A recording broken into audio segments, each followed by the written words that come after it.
the first apparition of Our Lady of Fatima. On Sunday, the 13th May, in the year 1917, during the First World War, God sent to earth the loveliest flower of the ages, His own beautiful Mother Mary, whom we address as Queen of the May. Senora Marto says, Heaven forbid that all her children went for early Mass, and that was her practice, whether it rained or thundered. I, and even if I were nursing my babies, every day I saw that we heard Mass. I had to get up early and leave everything in my husband's care. He would go to a later Mass. We could not take the babies with us when they were little, for then neither we nor anyone else in the church would have been able to hear Mass. Babies look like angels, but they don't act like angels. Returning from Mass, the mother packed the children's lunches and sent them off with the sheep. This day, Lucia and her little cousins met as usual at the same bog beyond the village called Barrerio on the way to Govia, which they proceeded to Cova da Iria.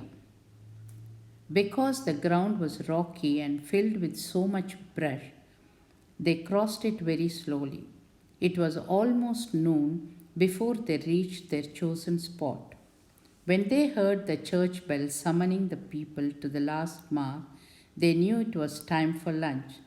So they opened their bags and ate, as usual, saving a little for later.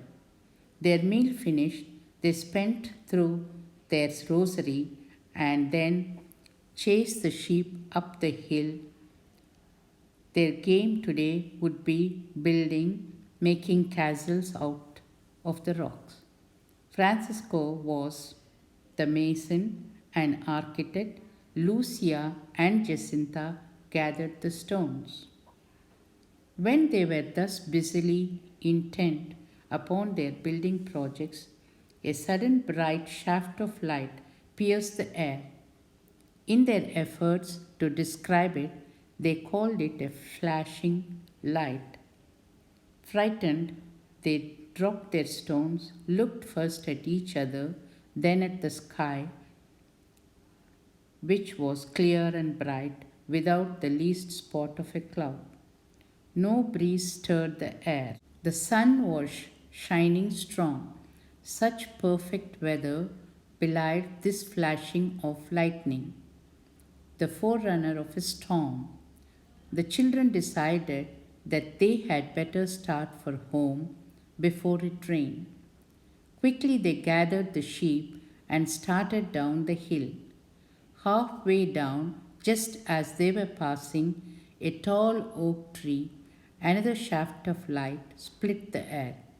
Panicky with fear, as if led by some unknown power, they took a few steps, turned towards the right, and there, standing over the foliage of a small holm oak, they saw a most beautiful lady. It was a lady dressed all in white, Lucia records, more brilliant than sun, shedding rays of light, clear and stronger than a crystal glass, filled with most sparkling water, pierced by the burning rays of the sun. Fear not, the lady said, I will not harm you. Where are you from? Lucia made bold to ask. I am from heaven, the beautiful lady replied, gently raising her hand towards the distant horizons. What do you want of me? Lucia humbly asked. I come to ask you to come here for 6 consecutive months on the 13th day at the same hour. I will tell you later who I am and what I want, and I shall return here again a seventh time. And am I going to heaven? Lucia asked. Yes, you shall, the lady assured her. And Jacinta? Yes. And Francisco? He too shall go, but he must say many rosaries, the lady responded. Lucia asked some more questions of the lady. Two girls who used to come to her house to learn sewing from her sisters had recently died. Lucia wanted to find out about them too. And Maria, daughter of Jose, is she in heaven? Yes, the lady replied. And Amelia? She is still in purgatory. Lucia's eyes filled with tears.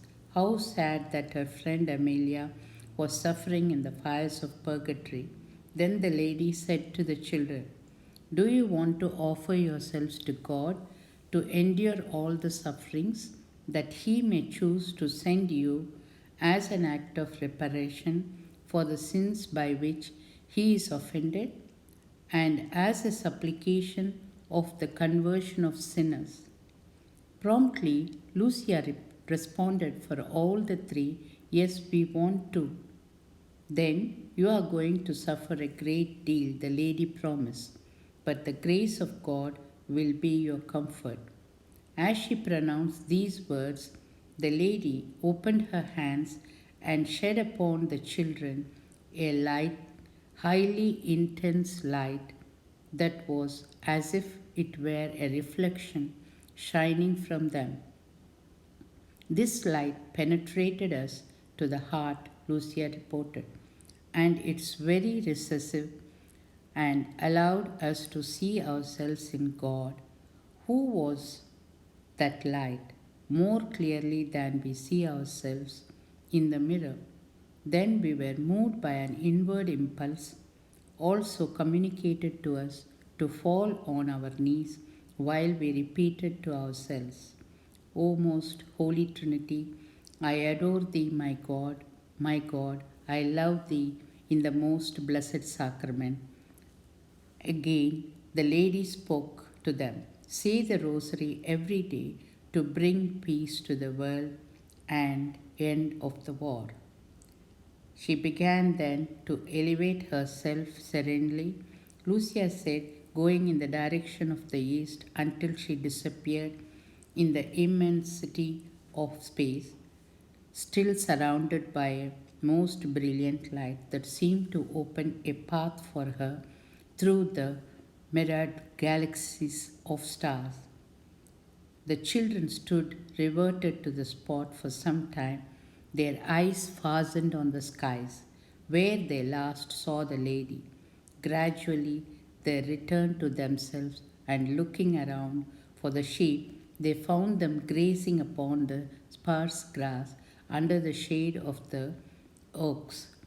They noticed that the vegetables in the garden were not even touched. They were ever so happy and grateful to the lady for her caring for the sheep and thereby sparing them punishment at home. But their joy was supreme and beyond all description for having seen the exquisitely beautiful Mother of God. Lucia thought it best for them to keep the vision secret. She was old enough to realize how incredulous people are about such things and more. She had had previous and bitter experience when the girls who saw the first angel spread the news through the neighborhood. Frances and Jacinta both agreed to Lucia's suggestion. Lucia, however, doubted Jacinta's ability to keep the secret.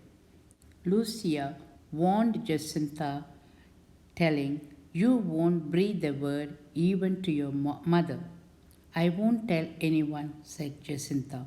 We'll keep it a secret, they all agreed. But how could little Jacinta keep it a secret when she had seen such a beautiful lady.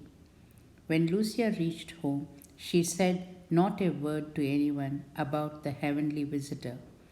After supper and prayers, she listened to the reading from the New Testament and went right to bed. How different were Jacinta never kept any secrets from her mother, and today, when the greatest thing on earth had happened, how could she keep it from her mother? Finally, when she saw her mother walking ahead, the father guiding the little animal, the child ran to me. Her mother described the scene and took hold of me as she had never before done. Mother, she burst out excitedly. I saw Our Lady today in the Kovada era.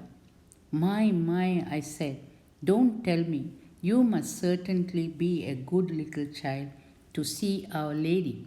When Jacinta's mother saw the next morning some of her neighbors, she related with a smiling condescension the children's secrets. The news caused such a sensation that in no time at all it spread all through the village, finally reaching Lucia's family.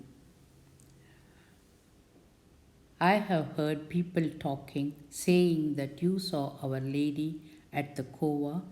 Is that true? Asked the people. Who told you? Lucia was so surprised, and the news had gotten out. She should stay there thinking. Then, after a while, she mumbled, and I had asked her so much not to tell anyone. Why? I don't know if it is Our Lady. It was a most beautiful lady. And what did the lady tell you?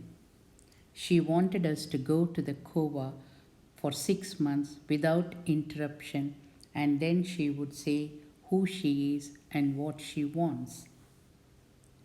In the evening, Lucia's mother sought again to obtain a confession, so she decided to take her to the pastor. When you get there, she scowled at Lucia. You fall on your knees before the priest. Tell him that you lied and ask to be forgiven. Do you hear?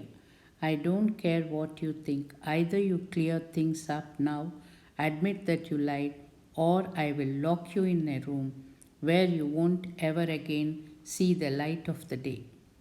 I have always succeeded in having my children tell the truth before. Am I going to let a thing of this sort pass in my youngest child? If only it wasn't such an important matter, but how could the child say that she had not seen what she did see? The words of the lady were proving true. You are going to suffer a great deal, but the grace of God will be your comfort. The children started going out with their sheep as usual. Lucia, frightened as she was by her mother's unbelievable attitude, walked along in silence. Jacinta, too, was miserable, embarrassed because she had broken her promise to Lucia. The joy of the vision had been quickly destroyed by the ridicule and disbelief that had met their sincere account of vision. Thank you. Thank you for watching the first apparition of Our Lady.